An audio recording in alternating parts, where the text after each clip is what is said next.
Anthrax রোগে আক্রান্ত হয়েছে রংপুর ও গাইবান্ধায় ৪ উপজেলার ১১ জন মানুষ ও কিছু গবাদি পশু। যদিও নতুন করে আক্রান্ত হয়নি, তবুও আতঙ্ক ছড়িয়ে পড়েছে পুরো উত্তরাঞ্চলে। রোগ নিয়ন্ত্রণে শক্ত অবস্থানে সংশ্লিষ্টরা। শাহনওয়াজ জনির ক্যামেরায় রংপুর থেকে জুয়েল আহমেদের রিপোর্ট। গোয়াল ভরা গরু আর গোলা ভরা ধান কৃষকের অহংকার হলেও পীরগাছা বাবুর গোয়াল এখন শূন্য। আচমকা গরু মরে যাওয়ায় ভেঙেছে স্বপ্ন। গেল মাসে এই উপজেলায় শনাক্ত হয় অ্যানথ্রাক্স। এই রোগটি পশু থেকে মানুষে ছড়িয়ে পড়ে। ক্ষোভ আর আতঙ্কে আক্রান্তরা। আমাদের গোয়াল ভর্তি তো গরু ছিল সেই গরু সবগুলোই মারা গেল। তারপরে গরুর সব যত্ন করতে করতে আমার নিজেও আমি অসুস্থ হয়ে পড়লাম। এমনি একটা ভ্যামান দিল, ভেবাইলো 2-3 বার, ভেবে পড়ে গেল। পড়ে গিয়ে খালি কাল্লাটা দাপাদাপি করতেছে করে এখানে জিও গেল। জিও যাওয়ার পর পেছন দিয়ে মলদার দিয়ে ব্লাড ট্লাড বের হয়ে গেল।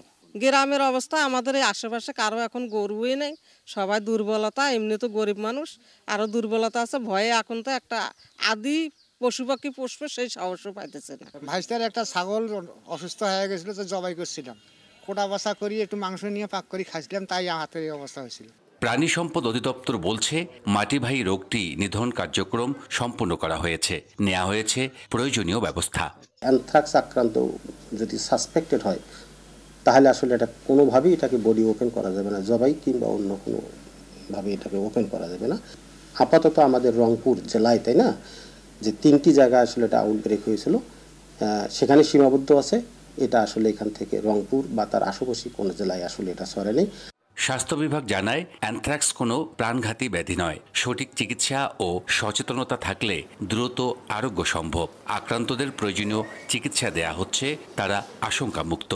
অ্যানথ্রাক্স নিয়ে আতঙ্কিত হওয়ার কোনো কারণ নাই, কারণ অ্যানথ্রাক্স রোগে কোনো রুগী এ পর্যন্ত মারা যায় না এবং সাধারণত মারাও যায় না। আর সুন্দরগঞ্জে 9 জন রুগী এটা সাসপেক্টেড হয়েছে এবং তাদের চিকিৎসা দেওয়া হয়েছে এবং এনাদের সবারই ফলো আপ করা হচ্ছে এবং সবাই ভালো আছেন।